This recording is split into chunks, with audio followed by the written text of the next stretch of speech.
As someone whose favorite NHL team always seems to get close but doesn't seem to get the job done, boy, am I glad I don't have to bet on them just to win the Stanley Cup. So today we're going to give you the odds to win the 2024-25 NHL Eastern Conference. Hey everybody, welcome in to Clearing the Benches, your one-stop shop for hockey content.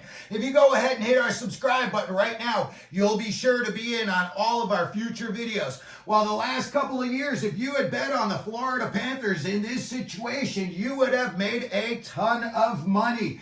And when I look at this as an actual betting option, I love it. You know, listen, a lot of teams get to the finals, but only one team wins. So why not increase, the chances of you winning? Maybe the odds and the return aren't as much, but you have a better chance of actually winning. So today we're going to take a look at these odds, and we are going to start down at the bottom.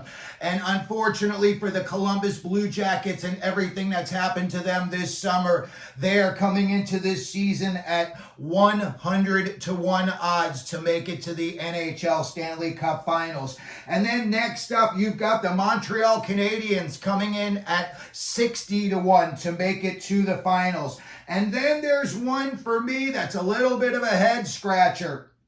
And the odds makers have got the Philadelphia Flyers way down at 33-1. And as we'll see, I think they should be bunched up with a group that's a little bit higher up. Coming in at number 13, you've got Alexander Ovechkin and his Washington Capitals coming in at 30-1 to win the Eastern Conference.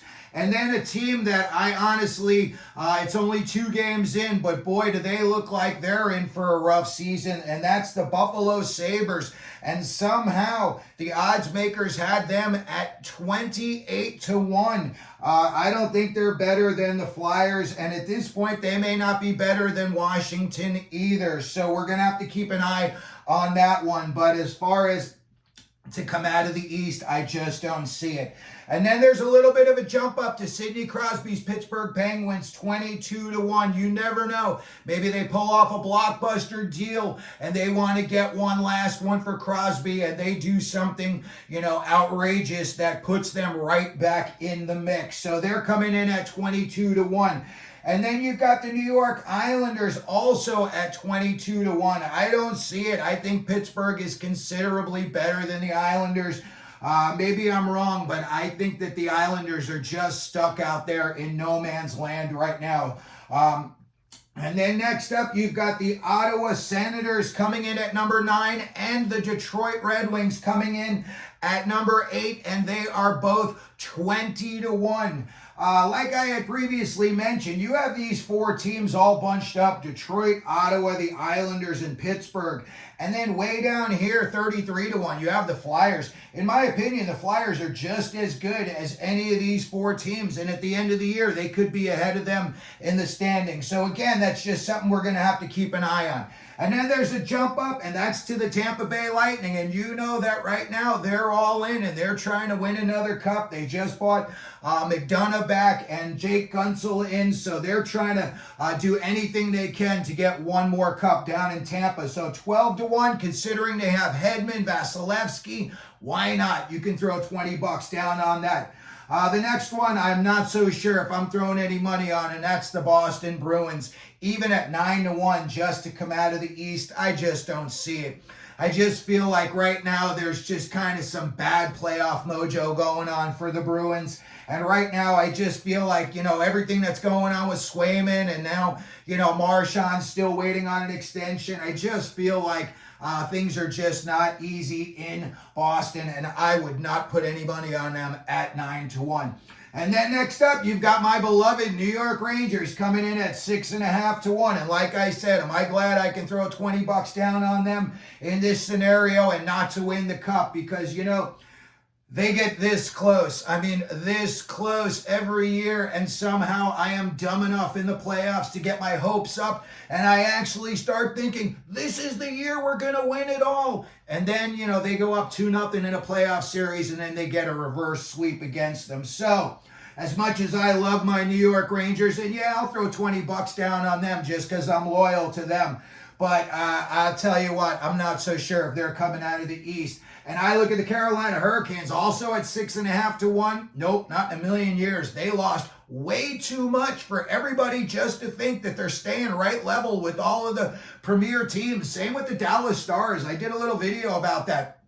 These guys have lost a ton of players.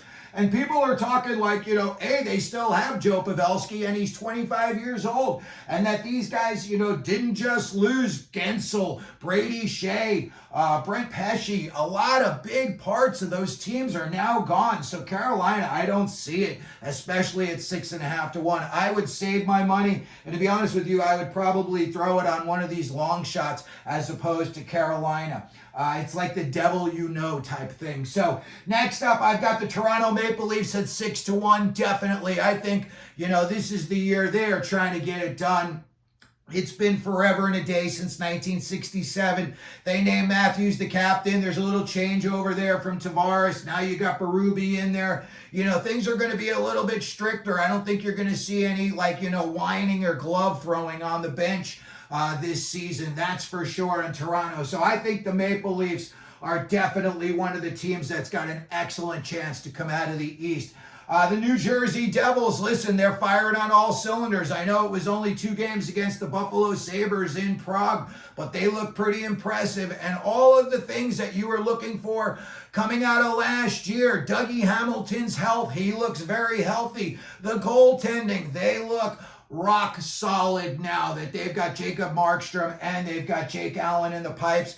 And listen, now that they can start getting, the Esper Bratz and all of these guys playing at the level, that they should be. Last year, they all had a big step back. I think this year they take that step back to where they were. Devils, a great bet at 6 to 1 to come out of the East. And then the number 1 team is the Stanley Cup champs. To be the champ, you got to beat the champ. And the Florida Panthers are coming in at 5 to 1. I personally would not put money on this, and I'm only saying that because it is so hard to repeat. And to think that they would go back to 3 straight finals, in my opinion, would just be really a daunting process. So when I look at the Florida Panthers, even though, they are the champs, they did lose some guys in the offseason. And again, it's been an awfully long season. And now you're going through the whole season with a target on your back. Every arena you go to on the road is going to be sold out, and they're going to be looking to give you their best effort. So that's going to do it for this video today. We just wanted to give you the odds to win the 2024-25 NHL's Eastern Conference. Let me know what you think down in the comment section. Who you think is going to come out of the NHL East. If you could, please like the video. Don't forget to subscribe. And as we always do here at Clearing the Benches, let them know you're out there.